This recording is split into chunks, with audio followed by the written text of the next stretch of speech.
지질학자로서 꼭 말씀드리고 싶습니다. 이제 일본 여행은 절대 갈 생각도 하지 마세요. 일본은 곧 사람이 살 수 없는 땅이 될 것입니다. 여기 독일의 저명한 지질학자이자 베를린 자유대학의 교수가 있습니다. 올해 초여름 일본 정부의 초청으로 지진 관련 조사를 위해 일본을 찾았었다는데요.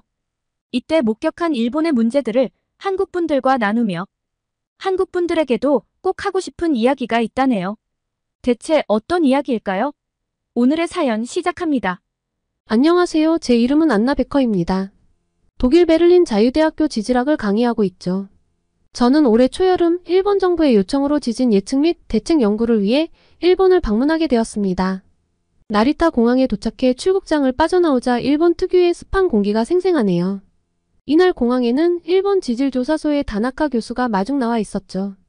베커 교수님, 멀리서 오시느라 고생 많으셨습니다. 다나카 교수가 공손히 인사했어요. 저도 고개를 숙여 화답했습니다. 초대해 주셔서 감사합니다. 이번 연구가 일본의 지진 대비에 도움이 되길 바랍니다. 우리는 곧바로 연구소 건물로 향했습니다. 차 안에서 다나카 교수는 일본의 최근 지진 동향에 대해 설명했어요. 최근 들어 지진 활동이 더욱 활발해지고 있습니다. 특히 난카이 해구 주변의 움직임이 심상치 않아요.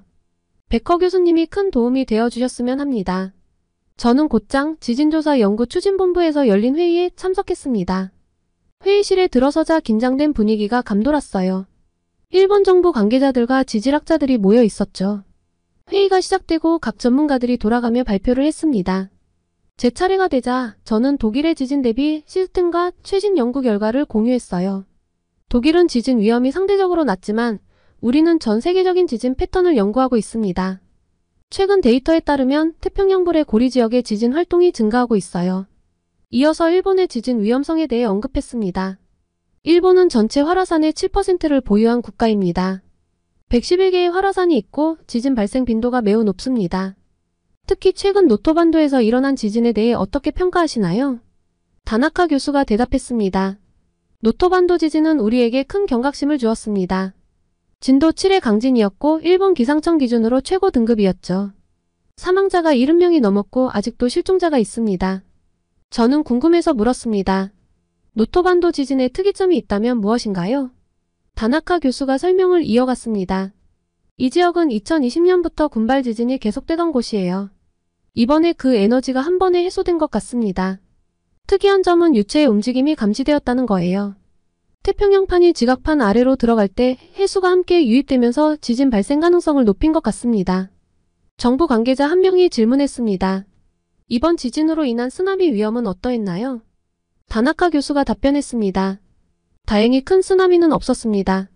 관측된 높이는 15cm 정도였어요. 하지만 우리나라뿐만 아니라 한국에서도 19년 만에 처음으로 해일 경보가 발령되었죠. 저는 의아해하며 물었습니다. 한국에서도 영향이 있었나요? 네, 다나카 교수가 설명했습니다. 노토반도가 일본 서해안에 위치해 있어서 한국과 동해를 공유하고 있어요. 이전의 지진들과 달리 이번에는 한국까지 직접적인 영향을 미칠 수 있었던 거죠. 회의는 원전 안전 문제로 이어졌습니다. 한 연구원이 보고했어요. 진원지 인근의 시카 원자력 발전소에서 약간의 문제가 있었습니다. 냉각수가 일부 넘치고 변압기가 폭발하는 일이 있었지만 다행히 심각한 상황으로 이어지지는 않았습니다. 저는 걱정스러운 마음에 물었습니다. 원전 사고의 최악의 시나리오는 무엇인가요? 그는 심각한 표정으로 대답했습니다. 노심 용융입니다. 냉각이 제대로 되지 않아 노심이 녹아내리면 지하를 오염시키거나 방사성 물질이 외부로 유출될 수 있어요. 하지만 현재는 통제하에 있습니다. 저는 2011년 동일본 대지진 당시의 후쿠시마 원전 사고를 떠올리며 더 자세히 물어봤습니다. 노토반도 근처의 시카 원자력 발전소는 안전한가요? 지진으로 인한 피해는 없었나요? 일본 측 연구원이 대답했습니다. 아, 그건 아까 제가 말씀드렸던 약간의 문제이고 심각한 상황으로 이어지지는 않았습니다. 저는 의아해하며 물었습니다. 그래도 위험하지 않나요? 더 자세한 조사가 필요하지 않을까요? 그러자 다나카 교수가 끼어들었습니다. 베커 교수님, 걱정하지 마세요. 우리는 후쿠시마 사고 이후 원전 안전에 더욱 신경 쓰고 있습니다. 현재 모든 자료상 문제가 없습니다. 하지만 저는 여전히 불안했습니다. 동일본 대지진 때도 초기에는 통제하에 있다고 했지만 결국 대형 사고로 이어졌잖아요. 이번에도 그럴 가능성은 없나요?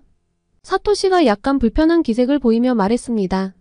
베커 교수님, 우리는 그때의 교훈을 잘 알고 있습니다. 이번에는 정말로 안전합니다. 모든 안전 프로토콜이 제대로 작동하고 있어요. 저는 그들의 말을 들으며 깊은 의구심을 느꼈습니다. 표면적으로는 모든 것이 통제하에 있다고 하지만 과연 실제로 그럴까요? 후쿠시마 사고의 악몽을 다시 반복할 수도 있다고 생각했는데 저는 더 이상의 자료를 보기는 어려웠습니다. 그리고 저는 일본의 지진 대비 시스템에 대한 연구원의 발표를 보았는데요. 이건 상당히 인상적이었습니다. 일본의 지진 대비 시스템이 매우 발달한 것 같은데 이런 체계가 언제부터 구축되었나요?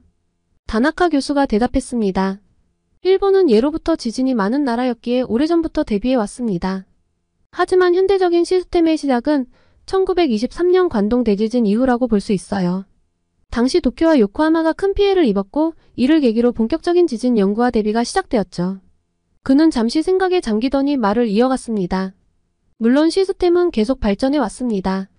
특히 1995년 고베 대지진 이후 더욱 강화되었어요. 그때 우리는 도시의 취약점을 뼈저리게 깨달았고 건축 규제를 더욱 강화하고 긴급 대응 시스템을 개선했습니다. 2011년 동일본 대지진 이후에는 쓰나미 대비와 원전 안전에 더 큰 관심을 기울이게 되었고요. 저는 고개를 끄덕이며 들었습니다. 일본의 지진 대비가 오랜 역사와 쓰라린 경험을 통해 발전해 왔다는 사실이 인상 깊었죠. 이런 문제들을 하루 이틀 겪은 것이 아니고 동일본 대지진의 경험이 있으니 노토반도 대지진 시 원전은 잘 관리했을 것이라 생각을 하고 마음 한구석에 남아있던 찜찜함을 접었습니다. 이날 회의를 마치고 나오면서 저는 일본이 직면한 지진의 위험성을 다시 한번 실감할 수 있었습니다. 지진뿐만 아니라 쓰나미, 원전 문제에 다시 논의할 후지산 분화까지. 도쿄의 번화가를 걸으며 이 거대한 도시와 수많은 사람들의 운명이 어떻게 될지 생각하니 마음이 무거워졌습니다. 그런데 이 문제들만큼이나 제 마음을 답답하게 만든 일이 발생했습니다. 다음날 지진조사 연구추진본부에서 또 하루의 회의와 분석을 마치고 우리 일행은 근처 이자카야로 향했습니다. 다나카 교수, 정부 관계자인 사토시, 몇몇 연구원들, 그리고 제 통역을 담당하는 요시다 씨와 함께였죠. 식당에 들어서자 TV에서 뉴스가 나오고 있었습니다. 한 정치인이 격앙된 목소리로 무언가를 말하고 있었어요. 일본어를 조금은 할 수 있지만 완벽히 이해하지 못하는 저는 궁금증을 참지 못하고 요시다 씨에게 물었습니다. 저 정치인이 뭐라고 하는 거죠? 왜 그렇게 흥분했나요? 요시다 씨는 잠시 망설이더니 대답했습니다. 그게 말이죠. 위안부 문제에 대해 말하고 있어요. 강제성이 없었다고 주장하고 있습니다. 저는 충격을 받아 말을 잇지 못했습니다. 잠시 후 진정을 하고 다시 물었습니다. 그런 발언을 공개적으로 해도 되는 건가요? 저 사람은 저명한 정치인인가요? 아니, 정치인이고 아니고를 떠나 그런 발언을 저렇게 당당하게 하는 건 조금 쇼크인데요. 테이블에 불편한 침묵이 흘렀습니다. 사토시가 조심스럽게 입을 열었습니다. 이런 발언은 논란의 여지가 있지만 표현의 자유라는 명목 하에 종종 있어 왔습니다. 저는 더욱 혼란스러워졌습니다. 하지만 이는 역사적 사실을 왜곡하는 것 아닌가요? 독일에서는 홀로코스트를 부정하는 것이 불법인데요. 그럼 독일은 자유를 억압하는 나라인가요? 다나카 교수가 끼어들었습니다. 일본과 독일의 상황은 좀 다릅니다. 우리는 과거사 문제를 다루는 방식이 조금 달라요. 이 말을 듣고 저는 더 깊이 물어보고 싶어졌습니다. 그렇다면 일본에서는 이런 역사적 사실들을 어떻게 교육하나요? 학교에서 어떻게 가르치고 있죠? 사토시가 대답했습니다. 솔직히 말씀드리면 이런 민감한 주제들은 자세히 다루지 않습니다. 주로 사실 위주로 간단히 언급하는 정도예요. 저는 믿기 힘들다는 듯이 물었습니다. 그렇다면 학생들은 자국의 역사에 대해 제대로 알지 못하는 건가요? 다나카 교수가 불편한 듯 말했습니다. 우리는 주로 일본의 발전과 성취에 초점을 맞춥니다. 과거의 어두운 면을 파헤치는 것보다는 미래를 향해 나아가는 것이 중요하다고 생각해요. 이 말을 듣는 순간 제 마음에 분노와 슬픔이 차올랐습니다. 독일인으로서 과거사 반성의 중요성을 뼈저리게 느껴온 사람으로서 일본의 이런 태도는 도저히 이해할 수 없었습니다. 과거를 모르면 미래도 없습니다. 제가 단호하게 말했습니다. 독일이 과거의 잘못을 인정하고 배우려 노력했기에 지금 유럽에서 신뢰받는 나라가 될 수 있었어요. 일본은 이웃 국가들과의 관계 개선을 원하지 않나요? 테이블에 무거운 침묵이 내려앉았습니다. 연구원들은 음식에만 집중하는 듯했고 다나카 교수와 사토시는 서로 눈치를 보았습니다. 결국 요시다 씨가 조심스럽게 화제를 돌렸습니다. 내일의 현장 조사 계획에 대해 이야기해 볼까요? 식사를 마치고 호텔로 돌아오는 길, 저는 큰 충격에 빠져 있었습니다. 일본이라는 나라에 대해 저는 그들의 문화와 기술력을 늘 존중해 왔습니다. 하지만 오늘 알게 된 모습은 제가 알던 일본이 아니었습니다. 호텔 방으로 돌아온 저는 창밖을 바라보며 복잡한 감정에 휩싸였습니다. 어떻게 이런 배울 만큼 배웠다는 사람들의 역사 인식이 이 모양일까? 상당히 충격적이었습니다. 하지만 동시에 저는 현실을 직시해야 했습니다. 제가 여기 온 이유는 개인적인 감정 때문이 아니었으니까요. 일본 정부의 요청으로 중요한 지질학적 연구를 위해 왔다는 것을 상기했습니다. 깊은 한숨을 내쉬며 저는 제 감정을 다스리려 노력했습니다. 제가 하는 일은 수많은 사람들의 생명과 직결되어 있으니 개인 감정을 섞어서 허술하게 할 수 없는 일이라는 걸 다시 상기했죠. 지진 예측과 대비책 마련은 정치적 견해나 역사인식과는 별개로 반드시 수행해야 할 중요한 과제이니까요. 지금은 내 개인적인 감정을 뒤로하고 주어진 임무에 집중해야 해 저는 스스로에게 말했습니다. 여기 있는 동안 최선을 다해 연구에 임하고 일본의 지진 대비에 도움이 되는 결과를 내놓아야 해. 비록 일본의 역사 인식에 대해 깊은 실망을 느꼈지만 저는 제 전문성과 직업 윤리를 지켜야 한다는 것을 잘 알고 있었습니다. 남은 기간 동안 최선을 다해 연구에 임하고 제가 할 수 있는 최선의 조언을 제공하기로 마음먹었습니다. 잠자리에 들며 저는 내일부터 더욱 철저히 제 본연의 임무에 집중하리라 다짐했습니다. 비록 마음 한구석에는 여전히 불편함이 자리 잡고 있었지만 전문가로서의 책임감이 그 어떤 개인적 감정보다 우선해야 한다는 것을 저는 잘 알고 있었습니다. 다음날 아침 우리는 다시 지진조사연구추진본부에 모였습니다. 오늘의 주제는 난카이 대지진과 후지산 분화 가능성에 대한 분석이었습니다. 회의실에 들어서자 긴장감이 감돌았습니다.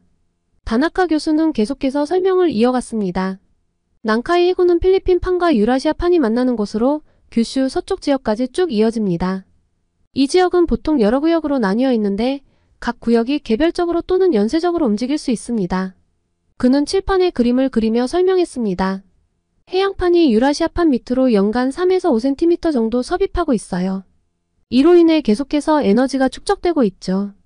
이 에너지가 100년에서 150년 주기로 한 번씩 해소되는데 문제는 현재 해소되지 않은 구간에 에너지가 더 많이 쌓여 있다는 겁니다. 한 정부 관계자가 물었습니다.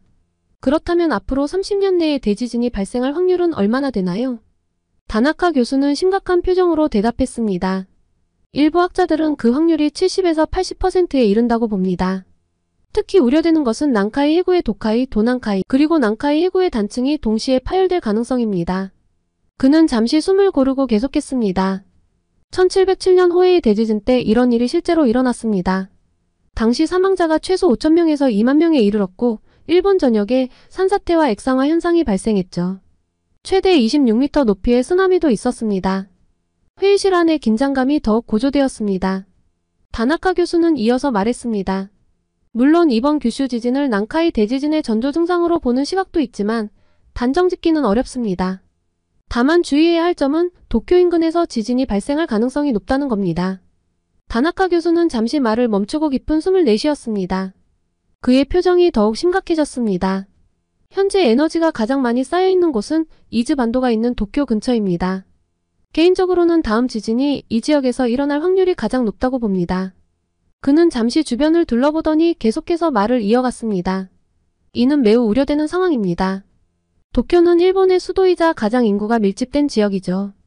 하지만 오랫동안 큰 문제가 없었기 때문에 오히려 위험에 대한 경각심이 줄어들고 있는 것 같아 더욱 걱정됩니다. 다나카 교수는 지도를 가리키며 설명을 이어갔습니다. 도쿄는 지질학적으로 매우 취약한 위치에 있습니다. 도쿄 앞쪽 바다 전체가 계속해서 대지진이 일어날 수 있는 곳입니다. 1923년 관동 대지진도 이 지역의 사가미 해구에서 발생했죠. 그는 잠시 멈추고 회의실을 둘러보았습니다. 모든 사람들의 표정이 굳어져 있었습니다. 더 큰 문제는 도쿄의 지형적 특성입니다.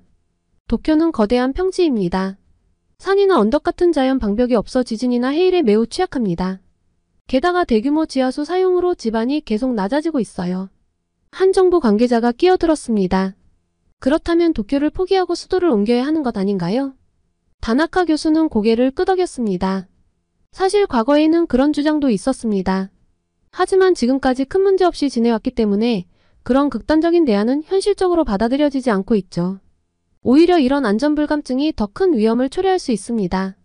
그는 잠시 말을 멈추고 깊은 한숨을 내쉬었습니다.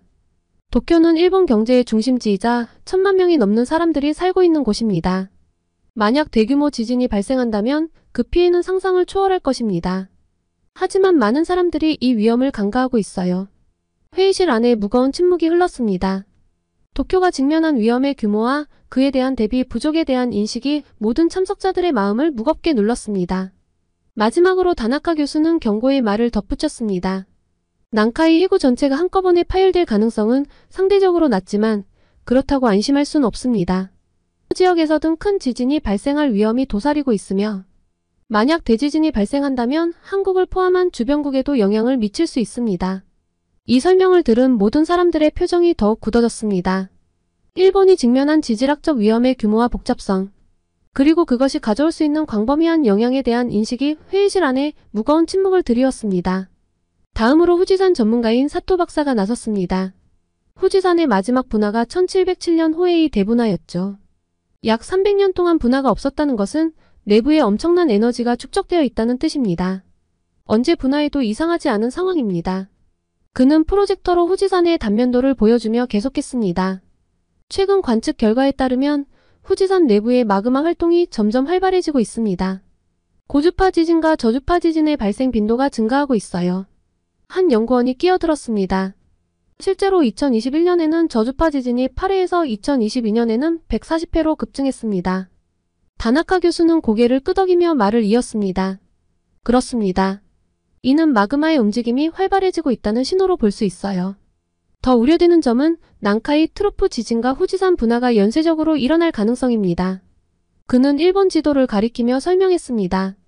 만약 도난카이 지역에서 대지진이 일어난다면 그 에너지가 후지산 아래의 마그마방을 자극할 수 있습니다. 이는 마치 흔들어 놓은 샴페인 병과 같은 상태가 될 수 있죠. 조금만 더 자극이 가해져도 폭발할 수 있는 상태가 되는 겁니다.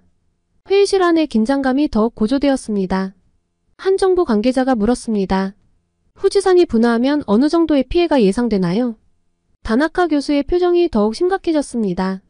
후지산 분화는 도쿄에 엄청난 피해를 줄 수 있습니다. 화산재로 인해 항공기 운항이 전면 중단될 수 있고 도쿄 전역이 마비될 수 있습니다. 더 나아가 화산재가 전자기기에 미치는 영향으로 인해 일본 경제에 큰 타격을 줄 수 있습니다. 그는 잠시 말을 멈추고 깊은 숨을 내쉬었습니다. 최악의 시나리오는 대지진과 후지산 분화가 연이어 일어나는 경우입니다. 이런 상황이 발생하면 복구가 거의 불가능한 수준의 피해가 예상됩니다. 회의실 안에 무거운 침묵이 흘렀습니다. 한 정부 관계자가 떨리는 목소리로 물었습니다. 그렇다면 난카이 대지진과 후지산 분화가 동시에 일어날 가능성은 얼마나 됩니까? 사토 박사가 대답했습니다. 정확한 확률을 말하기는 어렵지만 가능성은 충분합니다. 대지진이 일어나면 그 에너지가 후지산 아래의 마그마방을 자극할 수 있습니다. 마치 흔들어 놓은 샴페인 병과 같은 상태죠. 이 말을 듣자 회의실 안의 공기가 얼어붙는 것 같았습니다. 저는 독일에서의 경험을 바탕으로 의견을 제시했습니다. 두 재해가 동시에 일어난다면 피해 규모는 상상을 초월할 것입니다. 특히 도쿄도 방심할 수 없습니다. 도쿄는 쓰나미에 매우 취약해 보입니다. 이 자료를 좀 보세요. 다나카 교수가 덧붙였습니다. 맞습니다. 앞서 설명드린 것처럼 도쿄는 거대한 평지입니다. 게다가 대규모 지하수 사용으로 지반이 계속 낮아지고 있어요. 20에서 30m 높이의 쓰나미가 온다면 도쿄 역시 쓰나미 피해를 막기 힘들 것입니다. 정부 관계자들의 얼굴이 창백해졌습니다.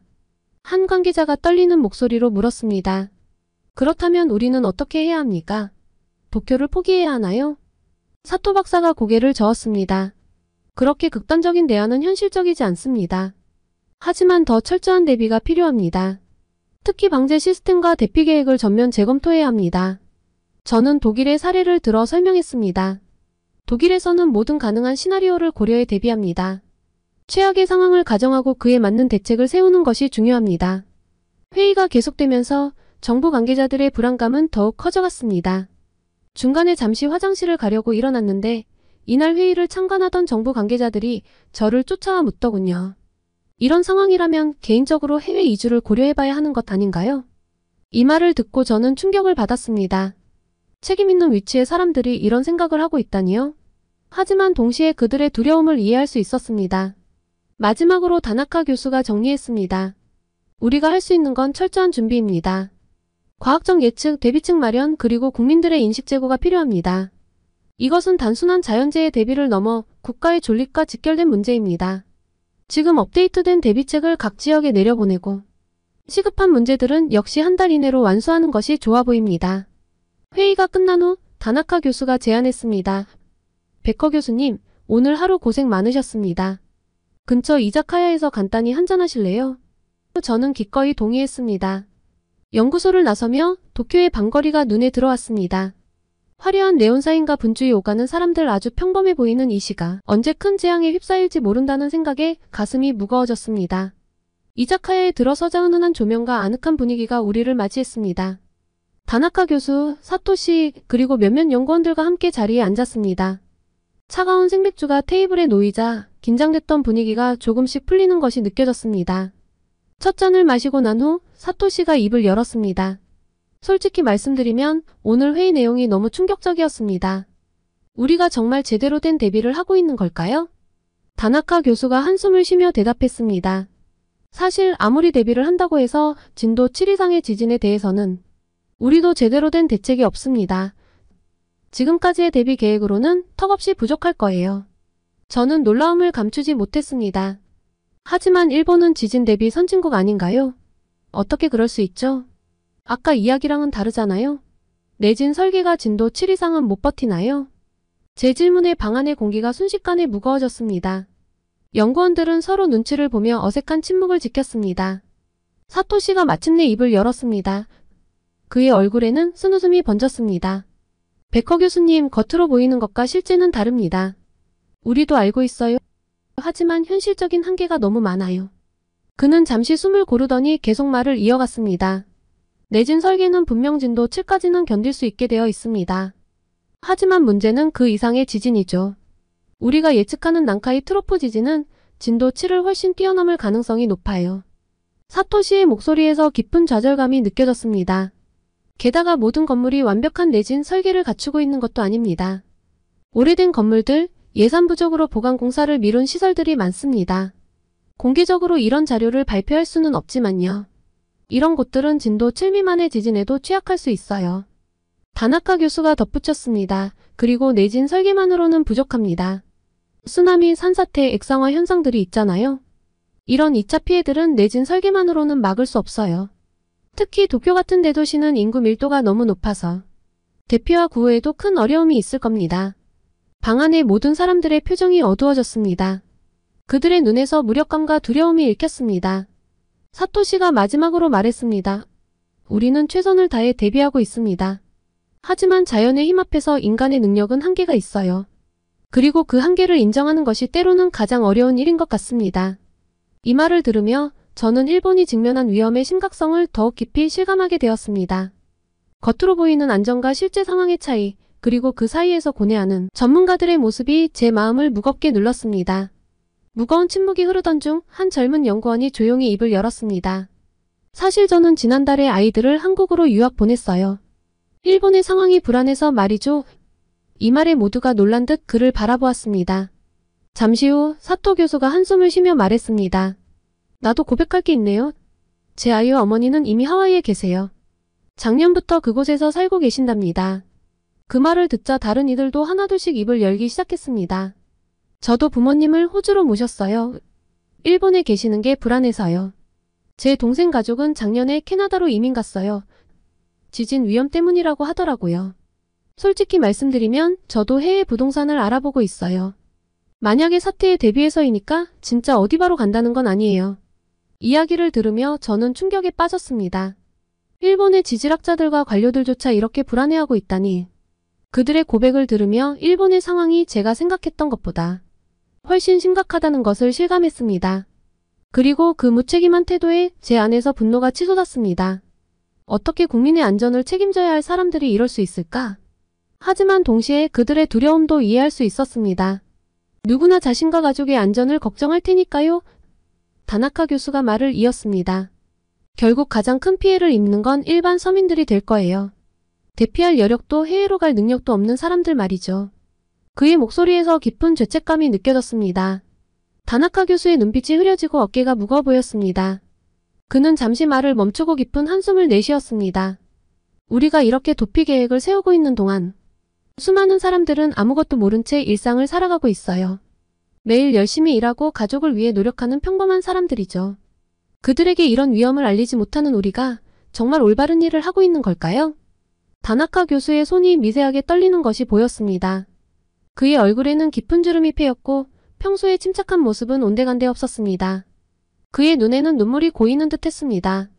매일 밤 잠들기 전에 이 생각이 저를 괴롭힙니다. 우리가 보호해야 할 사람들을 외면하고 있다는 죄책감이요. 하지만 동시에 이런 상황에서 우리가 무엇을 할 수 있을지 막막하기만 합니다. 다나카 교수의 고백은 방 안의 모든 사람들에게 무거운 침묵을 안겼습니다. 그의 말에 담긴 절망감과 무력감이 우리 모두의 마음에 깊은 울림을 주었습니다. 맥주잔을 들어 한 모금 마시며 저는 깊은 생각에 잠겼습니다. 제가 알던 일본의 이미지가 조금씩 무너지는 것 같았습니다. 기술 선진국, 안전 선진국이라고 생각했던 나라의 실상을 마주하니 마음이 복잡해졌습니다.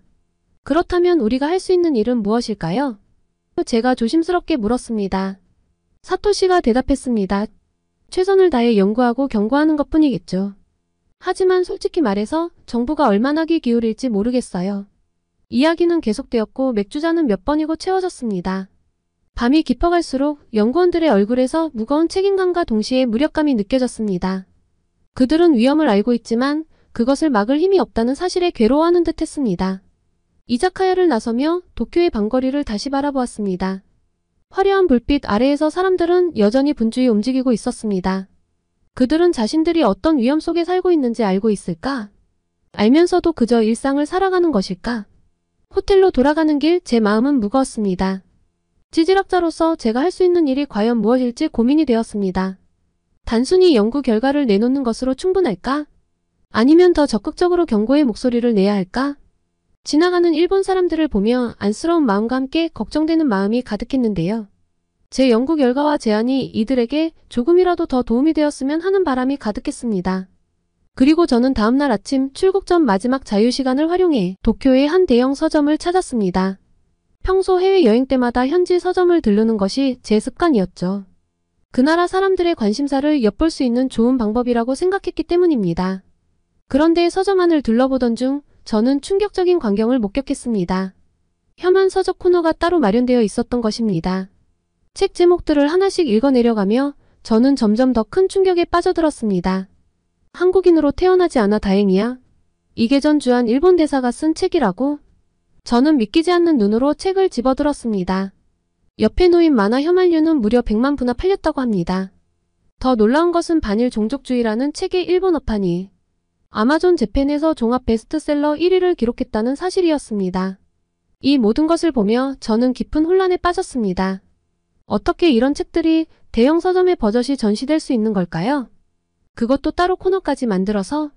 서점을 나서는 길에 저는 또 다른 충격적인 광경을 목격했습니다. 거리에서 혐한 시위대가 구호를 외치고 있었던 것입니다. 난징 대학살이 아니라 일본 내 코리아타운 대학살을 실행하자. 한국인 여성은 성폭행해도 된다. 좋은 한국인도 나쁜 한국인도 다 같이 죽여라. 이 끔찍한 구호를 들으며 저는 그 자리에 얼어붙었습니다. 이것이 현대 일본의 모습이라니 도저히 믿기지 않았죠. 그 순간 제 머릿속에 역사의 아이러니가 스쳐 지나갔습니다. 1910년부터 1945년까지 35년간의 일본 식민지배 동안 고통받은 한국인들의 한가 분노가 떠올랐습니다. 강제징용, 위안부 문제, 그리고 문화말 정책. 이런 역사적 아픔들이 제 마음을 무겁게 했습니다. 그리고 지금 제가 두 눈으로 본 일본의 혐한 서적, 거리의 혐오 발언, 역사 왜곡들. 역사의 아이러니한 순환에 대해 생각하지 않을 수가 없었습니다. 불과 80년 전 제국주의 열강으로 아시아를 침략했던 나라가 이제는 자연재해라는 인력으로 도저히 막을 수 없는 큰 위협 앞에 놓여 있습니다. 1923년 관동 대지진 때 조선인 학살을 자행했던 그들이 이제는 스스로 대지진의 위협 속에 살고 있습니다.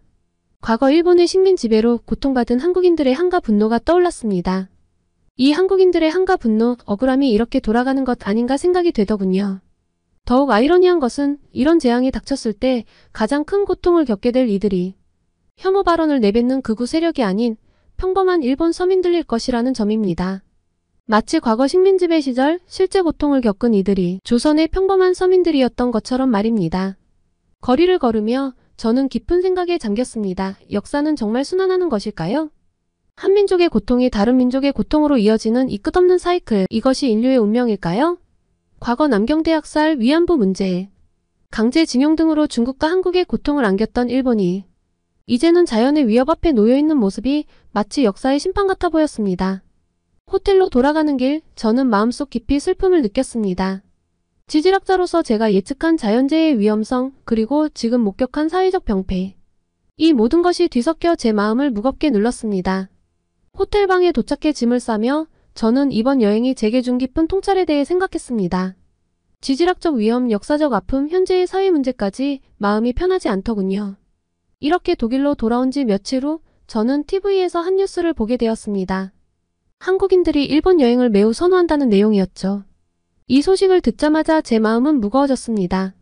일본 방문 중 알게 된 위험성을 생각하면 한국인들의 안전이 매우 걱정되었기 때문입니다. 혹시라도 이 채널의 구독자분들이 당장 지진이 일어나는 것도 아닌데 일본에 가볼까? 가깝고 비용도 저렴하잖아? 라는 생각을 하실까봐 노파심의 말씀을 좀 드리고 싶습니다. 혹여나 당장 일어나지도 않는데 뭐 괜찮지 않아? 라고 생각하신다면 그것은 큰 오산입니다. 지질학적 관점에서 볼 때 일본은 현재 매우 위험한 상태입니다. 난카이 트로프 지진의 발생 가능성이 매우 높아졌으며 이는 언제든 일어날 수 있습니다. 더욱 우려되는 것은 후지산의 분화 가능성입니다. 후지산은 300년 넘게 분화하지 않았습니다.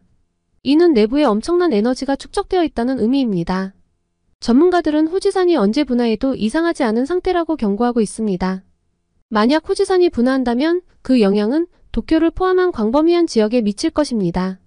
특히 우려되는 점은 대지진과 후지산 분화가 연쇄적으로 일어날 가능성입니다. 대지진으로 인한 지각 변동이 후지산의 마그마를 자극할 수 있기 때문입니다. 이 두 가지 재해가 동시에 또는 연이어 발생한다면 그 피해는 상상을 초월할 것입니다. 도쿄는 이러한 위험에 매우 취약합니다. 대규모 지진으로 인한 도시기능 마비, 건물 붕괴, 대규모 화재 등의 위험이 있습니다. 여기에 후지산 분화로 인한 화산재까지 더해진다면 항공기 운항 중단으로 대피가 어려워질 수 있습니다. 더욱 충격적인 것은 일본 정부의 대비 상태입니다. 진도 7 이상의 지진에 대해서는 제대로 된 대책이 없다는 것을 알게 되었습니다. 심지어 일부 고위 관료들은 이미 해외 도피 계획을 세워두고 있다고 합니다. 따라서 저는 한국인 여러분들께 간곡히 부탁드립니다. 앞으로 절대 일본에 갈 생각은 하지 마세요. 당장은 안전해 보일지 모르지만 언제 큰 재앙이 닥칠지 모르는 상황입니다. 여러분의 안전이 무엇보다 중요합니다. 여행은 즐거움을 위한 것이지 생명을 걸어야 할 만큼 중요한 것이 아닙니다. 한국의 아름다운 관광지들을 방문하는 것은 어떨까요? 저는 올가을에 가족들과 한국 여행을 계획하고 있거든요. 서울에 머무르는 제 지인과 함께 우선 서울부터 둘러볼 예정입니다. 서울의 경복궁, 북촌한 옥마을, 남산 서울타워 등 볼거리가 많고 현대적인 면모와 전통이 공존하는 모습을 아이들과 함께 보고 경주로 가서 불국사와 석굴암 같은 유네스코 세계문화유산을 보려고 합니다. 마무리는 제주도예요. 아주 매력적인 곳이더군요. 한라산 등반, 올레길 트레킹, 그리고 아름다운 해변들까지 꼭 가봐야 하는 곳이라고 생각합니다. 특히 가을에는 억새축제가 열린다고 하니 장관일 것 같네요. 일본 대신 한국의 아름다운 여행지에서 구독자분들을 만나게 되길 빕니다. 혹시 제가 놓친 좋은 여행지가 있다면 댓글로 알려주세요. 그리고 여러분의 안전한 가을과 즐겁고 행복한 일상을 진심으로 기원합니다. 오늘은 일본 정부의 요청으로 지진연구소에 방문해 일본의 현 상태를 분석하고 엄청난 위험성을 감지해서 한국분들께 간곡히 일본을 가지 말 것을 부탁하는 독일 지질학 전문가의 사연을 소개해드렸습니다.